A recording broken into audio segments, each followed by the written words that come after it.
Assalamualaikum warahmatullahi wabarakatuh.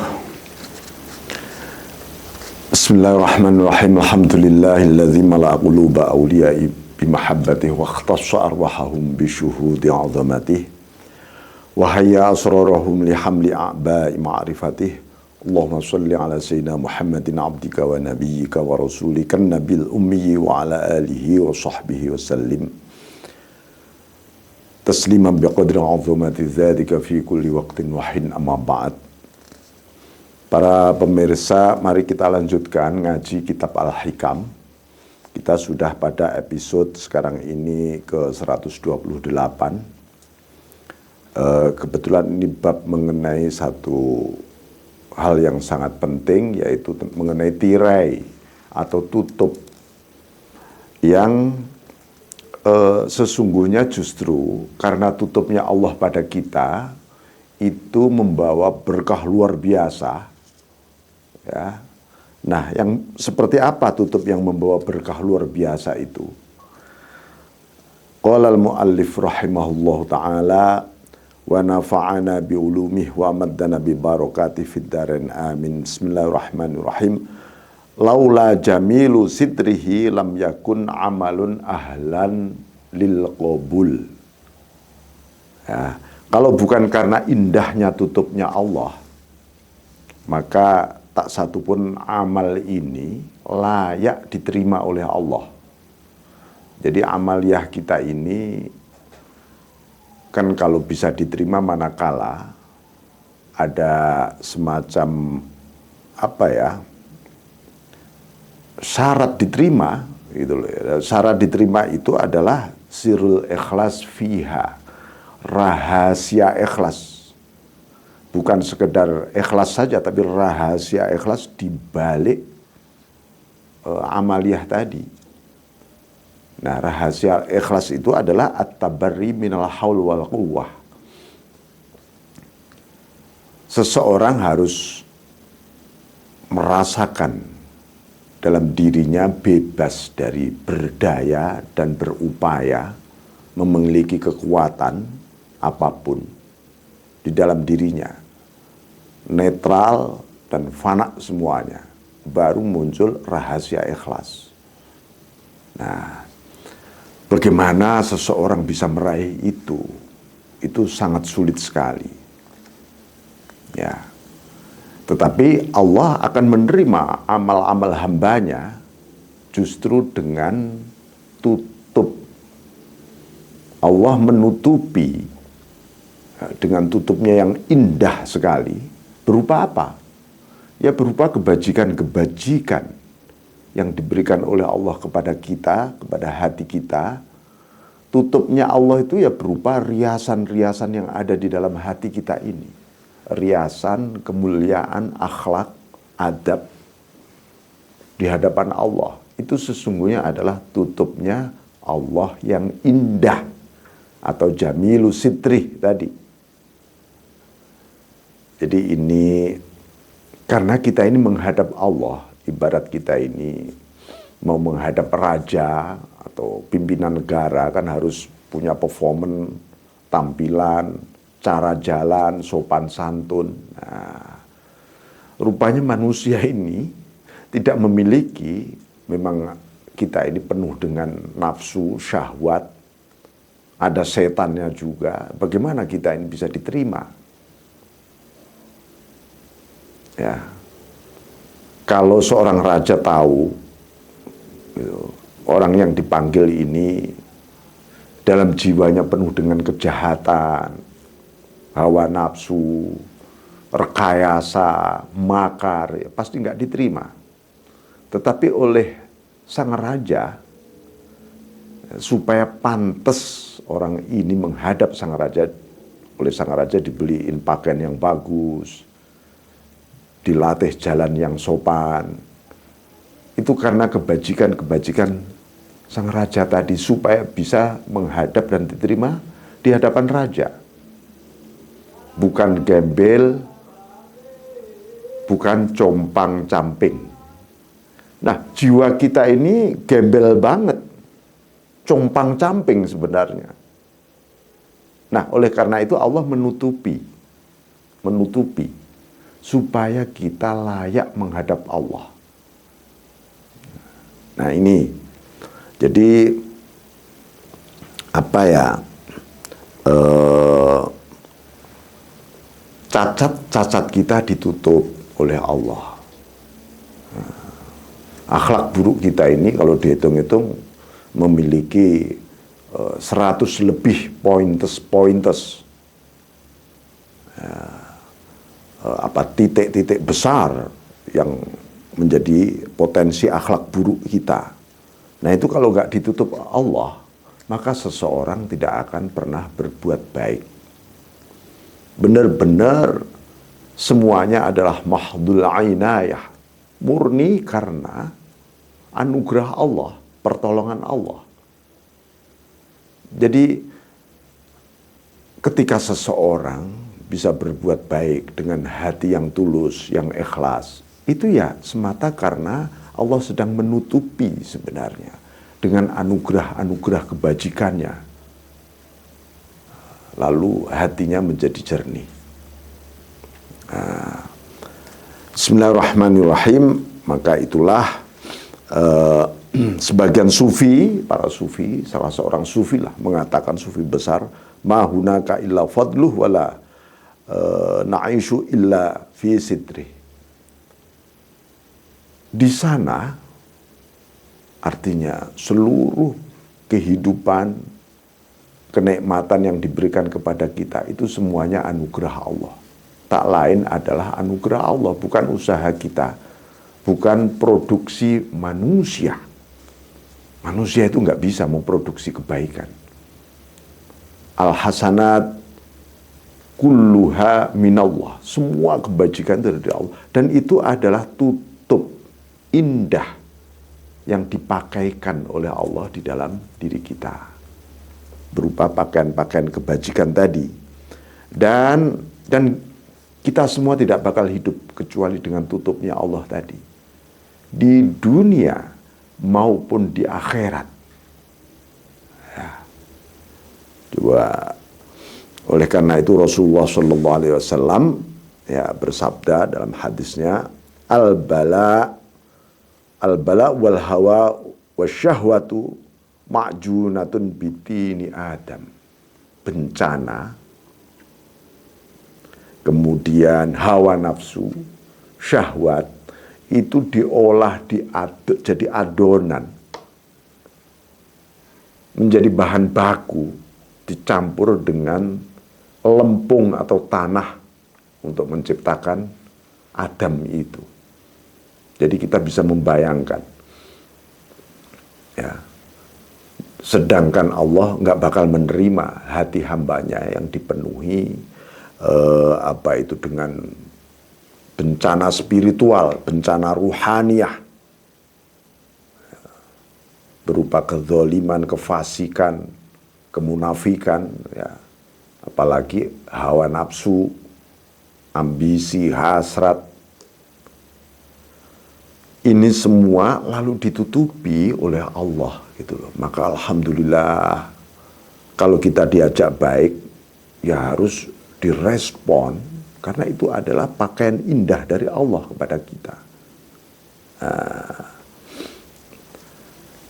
Bismillahirrahmanirrahim. Jadi, ya apalagi kalau kita melihat bahan bab kita dari air mani yang hina sekali, itu menunjukkan betapa nggak layak kita ini sebenarnya. Tapi kita ini makhluk Allah terbaik. Laqad khalaqnal insana fi ahsani taqwim. Maka Allah pun membangun satu konstruksi. Tanpa begitu kita akan masuk di dalam apa yang diprediksi malaikat. Ataj'alu fiha may yufsidu fiha wa yasfikud dima. Apakah engkau, apa layak ini Tuhan? Engkau jadikan khalifah. Engkau membuat manusia yang memiliki hobi merusak bumi dan menumpahkan darah. Kenapa manusia memiliki hobi itu, memiliki empowering untuk melakukan destruksi di dunia global ini, ya karena ada potensi-potensi yang sudah tumbuh. Justru karena potensi itu juga Allah menutupinya. Lalu tutup itulah yang membuat kita bisa hadir di hadapan Allah. Itu ya karena Allah sebenarnya, bukan karena amal, ilmu, apalagi karomah, apalagi makom, bukan. Tapi semata karena tutupnya Allah yang indah. Maka ini berlanjut. Anta ila hilmihi idza ata'tah ahwaju minka ila hilmihi idza asaitah. Hei manusia, hei hamba Allah, kamu ini lebih butuh, ya, lebih butuh pada kepedulian kasih sayang Allah ketika Anda taat dibanding kepedulian pertolongan dari Allah ketika Anda maksiat. Kebanyakan orang, ini diingatkan betul oleh Ibnu Athaillah dengan kata hikmah yang luar biasa ini. Karena kebanyakan manusia itu merasa lebih butuh Allah, ampunan Allah, maghfirah Allah, pertolongan Allah ketika maksiat. Ya Allah, aku butuh ini, butuh ini. Padahal yang lebih Anda butuhkan pada Allah justru ketika Anda taat. Kenapa? Karena taat itu dijanjikan oleh Allah untuk rif'ah, untuk kedudukan yang luhur, pahala, ya, kesucian, makom yang luhur. Nah, ketika orang taat itu justru terjebak ya pada makomat. Wah, aku luhur dong kalau begitu, aku tinggi dong derajatku, apalagi aku ahli jamaah gitu. Dapat 27 derajat kali 5 gitu. Rasa bangga, rasa puas, rasa takjub bisa menumbuhkan takabur. Dan itu yang harus Anda selamatkan. Untuk menyelamatkannya Anda butuh Allah. Itu loh. Maka ketika kita sedang taat sangat-sangat butuh pertolongan Allah malahan. Nah, karena itu Syabil Hasan Syadzili mengatakan ma'ata'tuka ilahi ma'ata'tuka illa biridhaka. Ya Tuhan, aku nggak bisa taat kepadamu kecuali karena ridhamu. Ya. Kalau nggak engkau ridhoi hidupku ini, aku nggak bakal bisa taat. Itu loh maksudnya. Bukan taat untuk mencari ridho. Apa modal kita? Bahan baku kita itu sebegitu buruk, sebegitu zalim, sebegitu hina. Karena itulah, ya, ketika kita mau taat, rasakan, yakini bahwa ridho Allah mendahului taatmu. Tanpa ridhonya nggak bakal. Karena itu ketika kita taat harus penuh syukur, penuh bahagia. Bukan sebaliknya malah penuh beban. Males nanti, ini dan seterusnya. Itu berarti Anda nggak yakin pada Allah. Nah itu.